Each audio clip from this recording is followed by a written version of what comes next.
Haunted cafe. Shanvi एक photographer थी। वो एक बिल्कुल बेफ़िक्र लड़की थी। उसको किसी की बात से कोई फ़र्क नहीं पड़ता था और अपनी लाइफ़ को अपने नियमों से जीती थी। सभी को उसका ये बिंदास एटीट्यूड बहुत पसंद आता था।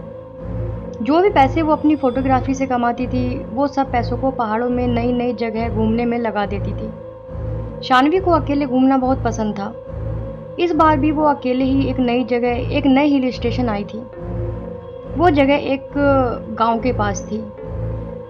उस पहाड़ के ऊपर एक ऐसी जगह थी जहां से जो नज़ारा दिखता था वो किसी जन्नत से कम नहीं था। और वहां जाने तक का एक ट्रैक था जो करीब 5 किलोमीटर लंबा था। शान्वी ने वो नज़ारा देखने के लिए उसने अपना बैग तैयार किया और अपना कैमरा उठाया और वो उस ट्रैक पर चली गई। उसके साथ कुछ और लोग भी उस ट्रैक पर जा रहे थे। शान्वी बस ऊपर के व्यू के बारे में सोचती हुई खुद को मोटिवेट करती बस ऊपर चढ़ते ही जा रही थी।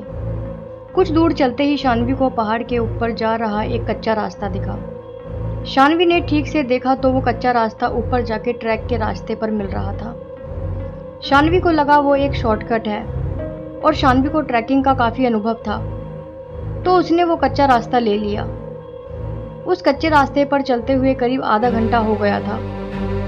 अब तक उसे ट्रैक वाले रास्ते पर पहुंच जाना चाहिए था, पर वो तो पहाड़ के किसी घने जंगल में आ चुकी थी।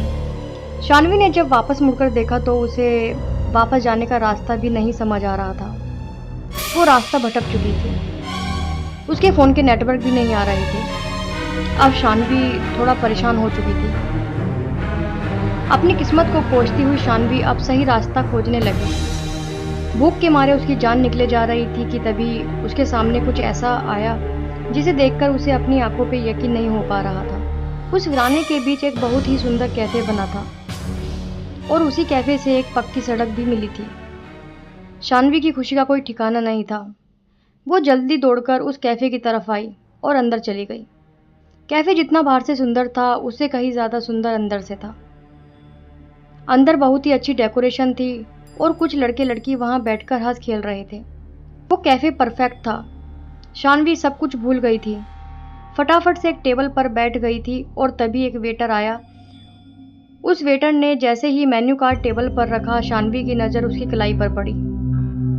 उसकी कलाई पर जलने का निशान था। जब तक शान्वी उस घाव को ठीक से देख पाती, उस वेटर ने उस घाव को ढक लिया। शान्वी को बहुत ज़्यादा भूख लगी थी और इसलिए उसने जल्दी से अपने खाने का ऑर्डर दे दिया। ऑर्डर करने के कुछ ही समय में शान्वी को लगा कि उसे पहले फ्रेश हो जाना चाहिए, तो वो उठकर वॉशरूम की तरफ जाने लगी।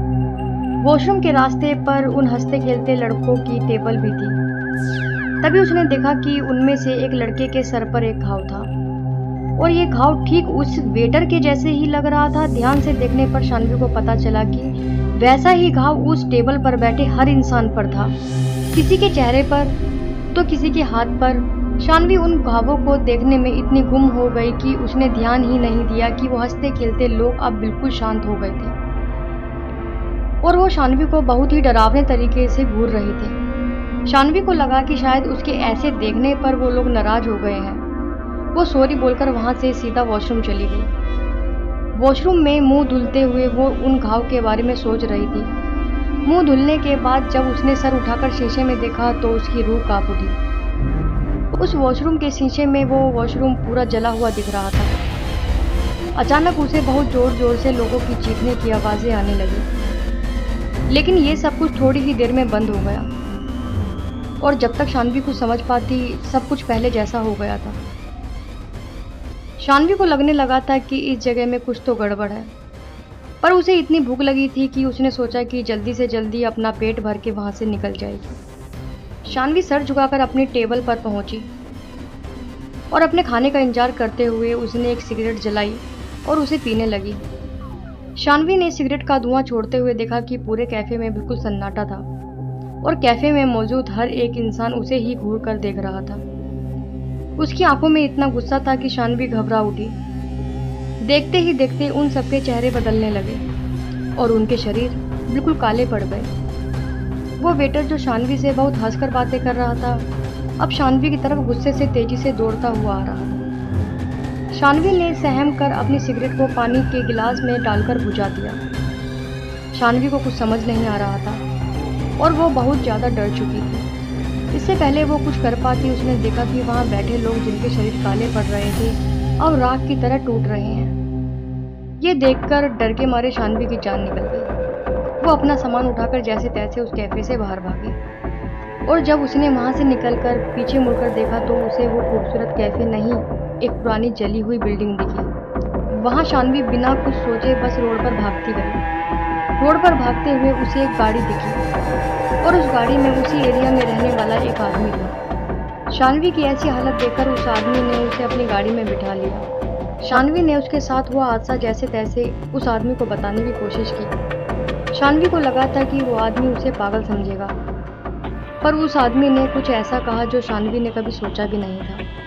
उसने शानवी को बताया कि जिस जगह की वो बात कर रही थी वो कई साल पहले एक कैफ़े हुआ करता था।